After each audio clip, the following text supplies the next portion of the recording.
Okay, I think we have a good start on understanding transpositions. It's really quite simple as long as you understand if you're working with a sounding pitch or a written pitch. And then keep in mind that sounds, of course, are lower than written. Keep that straight, and I think you have it.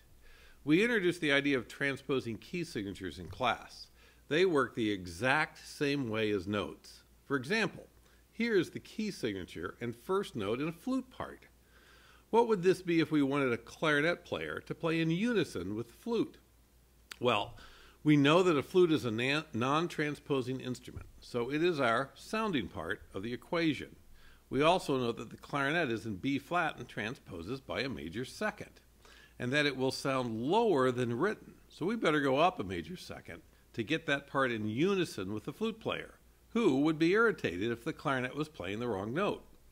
So let's start with the key signature. The flute sounding key is in B flat. So let's go up a major second from B flat. What did you get? Did you say the key of C? Then you win. The clarinet part will be in C. You can double check this yourself, and I think you should by thinking, okay, if the written clarinet part is in C, it would sound a major second lower. And what would that be? Oh, B flat. And sure enough, that's the key signature of our flute part. Now we can attack the note. The flute sounding pitch is a D. Well, let's go up a second to get the written pitch. Why up? Well, it's because transposing instruments sound lower than written.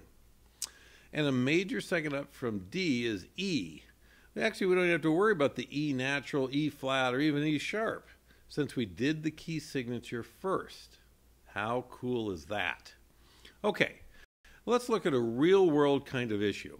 Here's a trombone part. We only have one trombone player in our ensemble, and he struggles to play the instrument. This line in the trombone part's really important to the piece we're playing, so I decided to write it into a tenor sax part, since we have a tenor sax player. So, let's review. The trombone is a non-transposing instrument, so it will serve as the sounding part. The tenor sax is in B flat, so we know it transposes by a major second.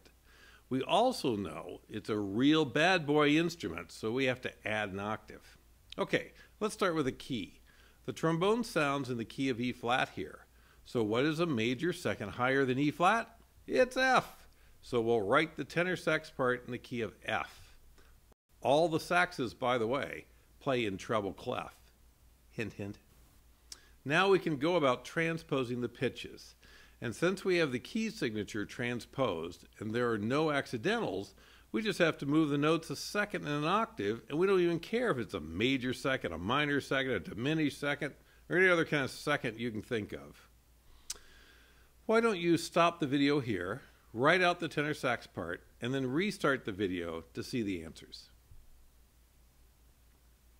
Okay, here's the tenor sax part. Did you get it right? Then good for you. If you didn't, I encourage you to talk with either Brian or myself about your answers. You have to get this right because it's a big part of our class this semester. Okay, another example. We don't have any oboe players in our ensemble, but this piece we're doing has an important oboe line. Since we have 77 alto sax players in the ensemble, I've decided to write it for an alto sax player's part. Well, the oboe, as you know, is a non-transposing instrument. So we have our sounding part. We just have to transpose the key signature and then the notes up a sixth for the alto part.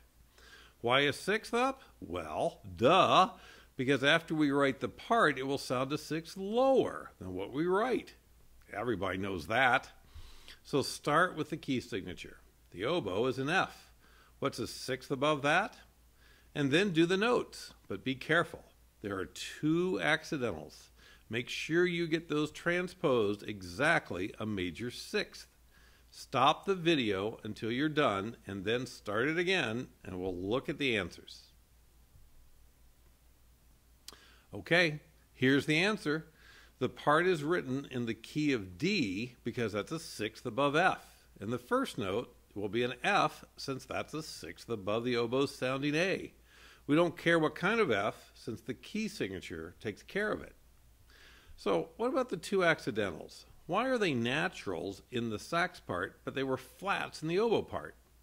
Well, first off, it makes these intervals major sixths. But beyond that, think about what those flats did to the pitches in the oboe part. Well, in both cases, it lowered the pitches. Actually, flats have a way of doing that. When we go to the sax part, we need then also to lower the pitch as well. So we pay no attention to the accidental for a moment. The E flat in the oboe part becomes a C sharp because of the key signature in the sax part. So if the accidental lowered the pitch in the oboe part, we need to put an accidental in that does the same thing in the sax part. Thus the C sharp would become a C natural. It's also true of the A flat to F natural in the next measure. Okay, some advice here. If this is giving you issues, let one of us know. Now! And finally, one for extra credit. Did I mention the quiz in our class next week? It will be open note again, but this time we'll count it as a grade.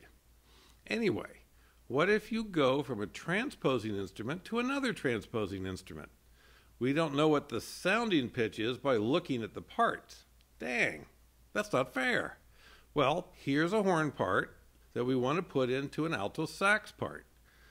See if you can figure it out on your own. There are two ways to go about it.